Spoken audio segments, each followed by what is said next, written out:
Hello everyone, the Rampardo challenge was too easy, so let's do a hard one. I suppose you hadn't forgotten, but since I believe most of us only use them as HM1, it's fair game. So let me introduce the style for today. Bidoof and Bibarel. Bidoof has terrible stats with a grand total of 250 base stats. Thankfully, he evolves at level 15 and Bibarel is much better. He still isn't great, but he has decent bulk with 79 base HP and 16 post defense stat. Offensively, it's pretty decent with a base 85. Speed-wise, he isn't fast, but 71 base and being over leveled should be enough to outspeed some key threats. For the learn set, we get Water Gun when evolving, which will be great for Rogue. We also get some good stab moves with Headbutt and Hyper Fang. We do get Superpower, but lowering my defenses isn't a great idea. Lastly, we get Curse at level 53, which is a great setup move. Team-wise, we have access to Toxic Protect, the Bolt Beam combo, but with 55 special I won't use it. Return, Dig and Waterfall are the only really usable move that I can see for now. So overall, we have two good stab moves with Waterfall and Return, a good set of moves with Curse, and Dig to cover the electric weakness. Now as always, I have a few rules: no attempts in battles, no heavy training, and I can only use Bidoof or Bibarel, although I will need HM mons to clear the game. I rate my challenges with my own system. If I can't beat the game at level 100, then I lose. If I use G-Strat, the challenges fail. Rival battles give 1 point if I can win on the first try. Masters fight in the Windworks is also counted as a rival battle. Official league challenge battles give 3 points if I win on the first try, 2 points if I can beat it without leveling up, and 1 point if I can beat it within 4 levels of my first attempt. The last Tyrus fight is also counted as an official battle. With this rule, there are 49 optimal points. As always, I am writing the script as I go, so let me know how many points you think I can get. Without further ado, let's get to it. For this challenge, I replaced Turtwig by Bidoof so that my rivals get Chimchar and Infinite later on. Hi, voiceover Smogon here. I realized that I wanted to replace Chimchar by Bidoof, but I changed randomizer and clicked the wrong setting, so I had to redo it and then screwed up. I only realized it when I fought the rival at Canalive, so I won't reset now. Sorry.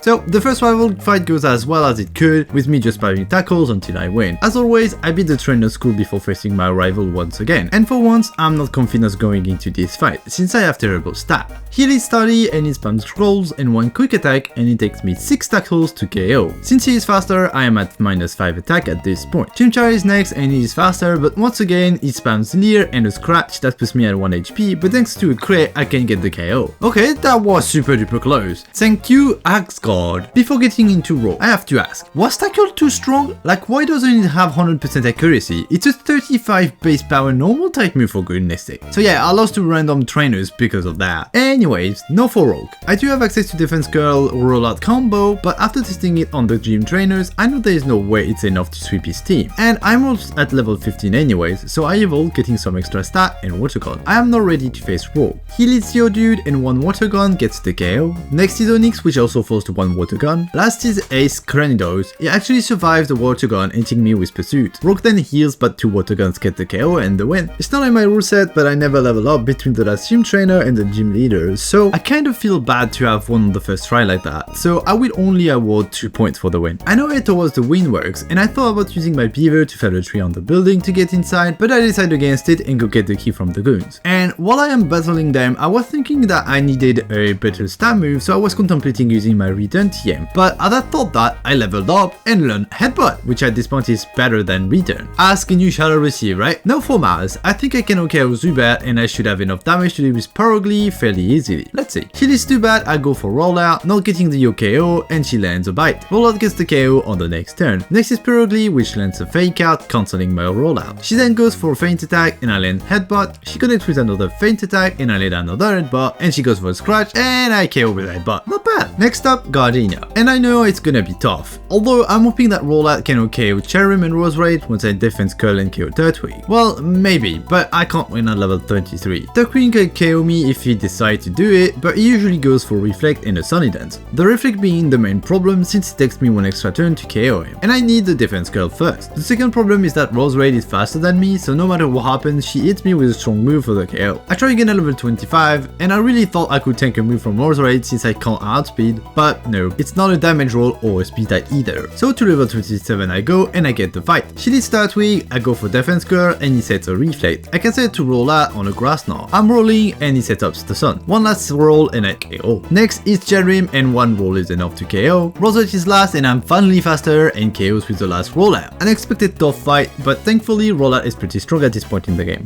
I need a bite to continue, so I have to rescue the Sharp Runner from the Galactic base, and the Punitries they put in front on a match for my Beaver. As for Jupiter, I can sweep her with rollout, so no problems inside. She leads too bad, I go for Defense Curl and she lands a Giga Drain. I then go for rollout, getting the KO. Next is Tank, I am locked, so for another rollout I go, and she lands Toxic Gas, but another turn and another rollout gets the KO. And that's Jupiter flattened. As thanks, we get the bike and I can use it to get to Hearthome for the next gym battle against Fantina. My strat going into this fight is simple enough. Set up a Defense Curl and roll out. Since Water Gun will do no damage, I don't really have a choice anyways. There's a teeny tiny problem. Her Duskull has Will-O-Wisp and I feel that if he lands it, I won't be able to win. And yeah, I was correct. On my first attempt it get close, but the burns means I need 3 turns to KO Duskull, leading me to tanking a lot of damage from the burn on top. And Miss Magius is faster, so I take a Magical Leaf so her Hunter can finish me with a Sucker Punch. I think it's doable as long as she misses Will-O-Wisp, which is notoriously unreliable, and sure enough, third time's a charm. She leads Duskull, I go for Defense Curl, and she misses Will-O-Wisp. I cannot go for Rollout, and she goes for Future Sight. One more turn gets me the KO. Her ace Miss Magius is next. She's faster, landing a strong Magical Leaf, but I'm on roll and get the KO. That is Hunter, and I'm faster, allowing me to get the KO and win the match. I'm surprised that I outsped Hunter, so I went and did the calculation, and if she had a neutral nature, perfect IV speed, then it was a speed type. Before the next gym, we have to beat the rival once more, and it should be fairly easy with rollout, but obviously I lost my first attempt. Staravia as always loves double team as much as I hate it, thus when I pass him, I'm in range of a Mega Drain from Rosalia. I have to try again and get this fight. It is Staravia, I go straight for rollout, and he goes for a double team. My second rollout connects but misses the KO, and he lands a wing attack. Thankfully, I connect on the next turn, getting the KO. Rosalia is next and falls in one turn. His Ace Monfunnel follows and falls to roll out. With all his last, I go for return, which leaves him with a Sliver, and he lands a Pursuit. One more Whitmer gets me the win. I really thought that return was at maximum, but I guess not yet. Now for mailing. Lucario worries me since I think I can't OKO her team with only rollout. So I decide to get Dick, which is on the next route, and replace Water Gun with it. The idea is that I won't be needing a Water type move before getting Surf, so I might as well keep the Defense Curl rollout combo since it will be more useful than Water Gun. Not prepared, I go face mailing and I lose to Lucario. He is faster even if I don't get hit by a Rock Tomb for matchup, so I have to take a move and Dig isn't enough to KO. So much for my strategy. So before I resort to leveling up, I try with Rollout. She needs Meditite, I set up my Defense Curl as she misses Rock Tomb. I can start my Rollout on a Rock Tomb. I'm locked, she missed another Rock Tomb, and I can get the KO. Next is matchup, I'm still faster and can OKO. Last is a race Lucario, he connects with a strong Force Bomb, but one last rollout gets the KO. Alright? The fifth rollout does a lot more damage than I thought. I'm also getting some great rollout luck since I have missed them only 2 or 3 times so far. After helping Dawn, I can toward Pastoria and the next rival fight. He isn't that much stronger than before, so the plan is the same. Go for a rollout on turn 1 so I can get the KO quickly before he can set up too many double team. And I lost. Yeah, remember I just said I had great rollout luck? Well, Karma is a fickle mistress and I miss on Rosalia, allowing him to go for Leech Seed and a Magical Leaf which puts me in range of a Mach Punch. Oh, and it's kind of crazy, I still can't OKO Rosalia with return, it's not even close. I know if I don't miss, I can win, so I try again. He leads Staravia, I misclick Defense Curl and he goes for double team. I start rolling as he sets up another double team. I get lucky and connect for the KO. Next is Rosalia and I land rollout, getting the OKO. His Ace Monfunnel follows and forced to roll out as does his Breezle. Well, I guess it was his turn to get unlucky. Now for Crash Awake. Seeing how I couldn't OKO Rosalia with return, there is a good chance I can't 2-hit KO Gyarados and Quagsire. So I think going for rollout once again is the play here. And sure enough, it is Gyarados, I go for Defense Curl and he lands a Bite. I then go for rollout and he lands another Bite. I roll and he goes for Bite. He then heals but I have enough damage to KO. His 8th Floatzel is next, he is faster, lands a Crunch but I can OKO. And last is Quagsire and I connect with a rollout for the KO. Easy rollout sweep again. This move is so good. Before I can access Canalave, I need Surf so a detour to Celestic Town is required. There I find Cyrus and since he has a massive weakness to Rock type, I sweep him with rollout. Having gotten Surf as a reward, I teach it to Bibarel in anticipation of the Byron fight. But before that I need to deal with my rival. And as it turns out, without the boost from Defense Curl, I can't use rollout to KO Staraptor in 2 turns and Heracross even survives the third one. So I have to try a few different strats, but I can't win. Heracross needs 3 returns to KO, Roserade needs 2, and Infernape it's way too hard. So I need to get Defense Curl back. It goes a little better, Staraptor is 2-hit KO again, but Heracross Frost is also a 2-hit KO, so I take damage from him, and Infernape can finish me off. I believe that if I can OKO Heracross, I might be able to win, so I get 2 levels and try again. Even then, I still can't OKO him. But now I see it now. You see those 2 levels didn't help with the damage rolls, but it allows me to fight a speed tie with Infernape. Since I'm at +1 defense, taking a Brick Break will hurt, but I should have enough HP to deal with Floatzel and win. So I try again. He hits Staraptor, I go for a defense curl as he sets up double team, I launch my rollout on a double team, and one last rollout gets a KO. Next is a Heracross, and rollout leaves him with a sliver as he hits a Brick Break, but I do get the KO on the next turn. Roserade follows, and my last rollout gets the KO. His ace Infernape takes the stage, I win the first speed tie landing return, and he goes for Brick Break, triggering my berry. Once again I win the speed tie and KOs with return. Last is Floatzel, I am faster and I KO with a critical return. Alright, quite a bit of acts on this one. I was curious about Infernape, and as it turns out, I have no idea how I could have speed tied with him. He is faster than me, except if he has a minor speed nature, in which case he is slower. That was probably why I was paid on the winning flag. I also calced for the crit on Floatzel, and it mattered. Well, maybe. I do my calc with them having perfect IVs, but I don't think that's the case since they should have outsped me if they did. But doing the same calculation with 24 IVs, it starts to make sense. With this, the crit didn't matter, but it probably was a speed tie with Floatzel. The speed tie with Inferno still don't make sense though. Anyways, let's get to Byron, and I reload Surf for him. So with Dig for Magneton, it's gonna be easy, and it is. He needs Magneton, which falls to Dig. His Steelix gets OKO'd by Surf, and his Ace by Student does survive one Surf, but he goes for Iron Defense, allowing me to easily KO on the next turn. Quick point update, I have a dog to track each challenge, and at this point he's performing the best compared to all the other challenges I did. As always, we now have to fight the commanders, but they are pushovers, so let's go straight for Candace. I have Curse now, so I think it will help getting past the Bombosno, which is gonna be the biggest hurdle, and I lose my first 2 attempts. Even with this Curse, a Bombosno is to hit with return, Fossas also needs to hit from either Surf or Dig, so I want to try with 2 curses and still loses to a Focus Blast, but I think it's doable since Focus Blast has bad accuracy. And third time the charm. She did Sneasel, she lands a Feint Attack as I set up my first curse, she again goes for Feint Attack on my curse, now I'm ready and take the last Feint Attack before KOing. Ace Abomasno is next, he misses Focus Blast so I can OKO with return. Frostas follows, she goes for double team and I go for a dig, she tries to go on a Psychic as I damage her, once again she goes for double team and I dig, and on the damage done she tries to hit Psychic yet again and I get the KO. Last is Piloswan, which connects with Earthquake as I OKO with Surf. Lucky fight, I knew I could count on a Mace Focus Blast at some point, but Frostas going for double team instead of attacking, and me not missing was quite nice. It's now time to deal with Team Galactic.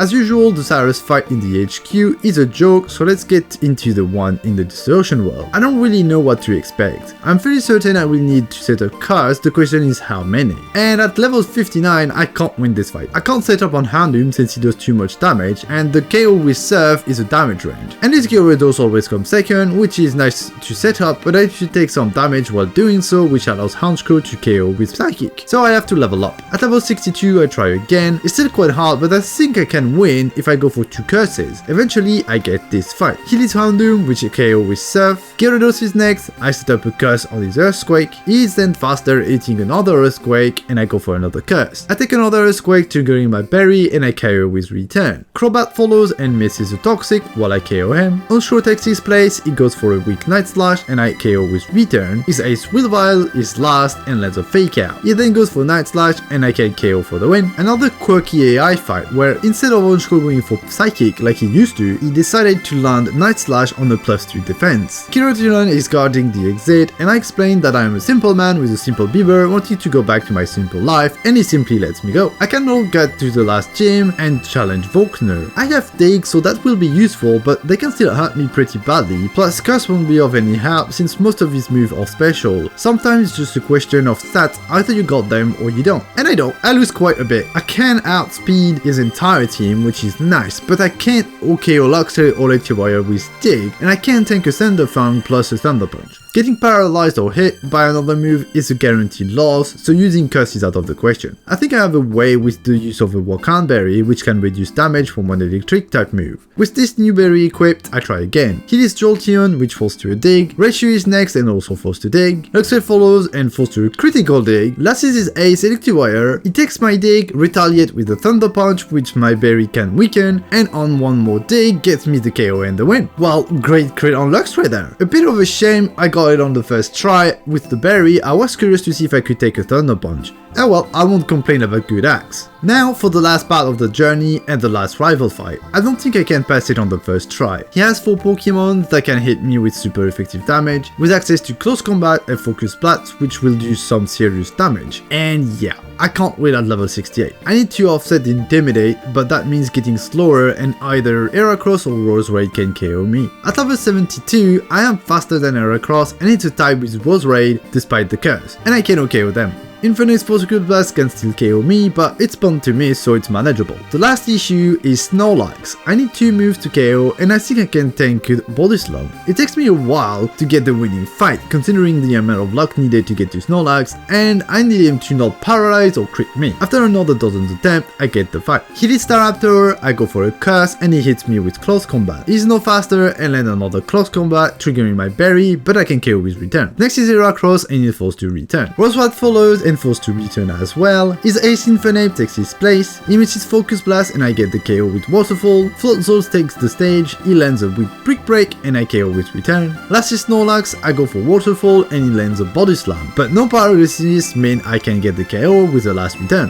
What a fight! This one was very fun to get right despite the luck involved. Now for the Elite Four and Cynthia. At this point my moveset is pretty good with 2 stat moves in return and Waterfall with Curse as a setup. I'm still keeping Dig mostly because of my lack of option, but it might be useful for Lucario or to dodge some damage. Now for the predictions. Aaron should be fine. I probably will have a tough time with his Heracross, but it won't force me to level up, that for sure. Bertha will be easy, Waterfall sweep incoming. Flint, I mean his only real threat would be Infinite, but he only has Mach Punch, so I anticipate a Waterfall sweep as well. As for Lucian, it might be tricky. Since his Gallet has Leaf Blade, he will hurt since I doubt I can KO him, and Bronzong will take some time to KO, so I need to have enough HP to soak up the damage. When it comes to Cynthia, it's gonna be extremely hard. Roserade and Lucario for obvious reason, but I would bet that I can't KO any other Pokemon, so any of them can become a problem. Enough of that, let's get into it. Aaron is first, and I lose my first attempt to Heracross, but I get it on the next one. Hylian Mega, I go for a curse on his double team. He double team again and I KO with return. Heracross is next, I take a close combat and KOs with return. Vespiquen follows and forces to return. Scizor takes her place, I go for return and he lands a Night Slash for little damage. I can then KO with another return. Last is his Ace Drapion. He hits a cross poison, leaving me with 18 HP, which allows me to KO. Good thing most of his Pokemon are slow and physical. I also forgot to give a Citrus Berry to Bibarel, so it was closer than it should have been.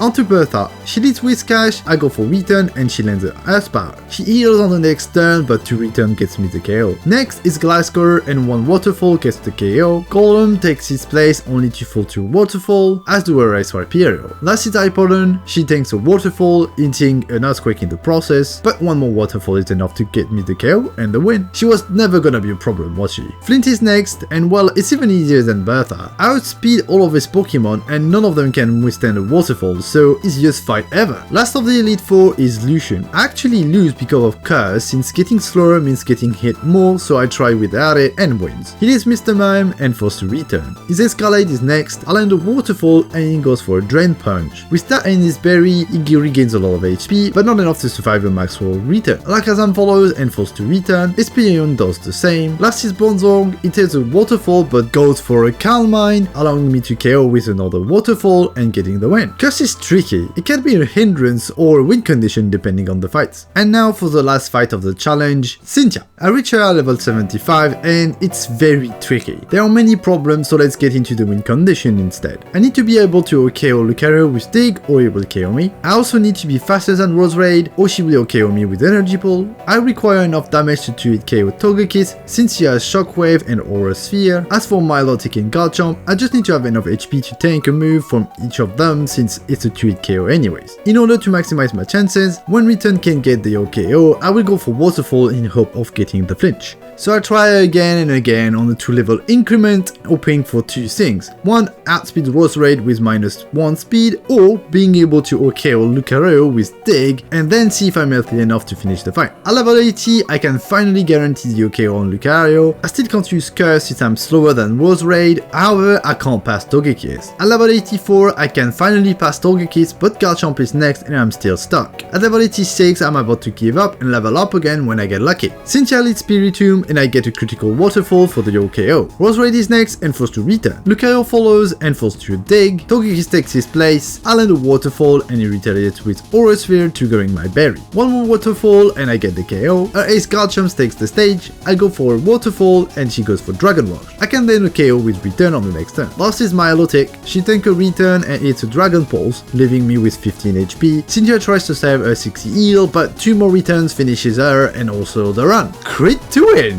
Without it, Spiritomb is a 2-hit KO and he would have nailed me with a move and I would have lost. What a challenge! I gotta say, I wasn't expecting Rollout to be this good. There is something about getting the roller set that is very satisfying, and it literally carried me through the entire early game up to the rival before the 6th gym. Bibarel's lack of stats kinda showed in later parts, but I thought it was surprisingly solid in a lot of fights, although he really felt like a glass cannon. His speed was kind of a mystery to me since it felt very inconsistent with all the weird outspeed and tires we got. Regarding Curse, it's a very quirky set of moves to have on him, since he isn't bulky enough to use it well and had very limited use, since if I had to face a special attacker, being outsped meant getting KO'd most of the times.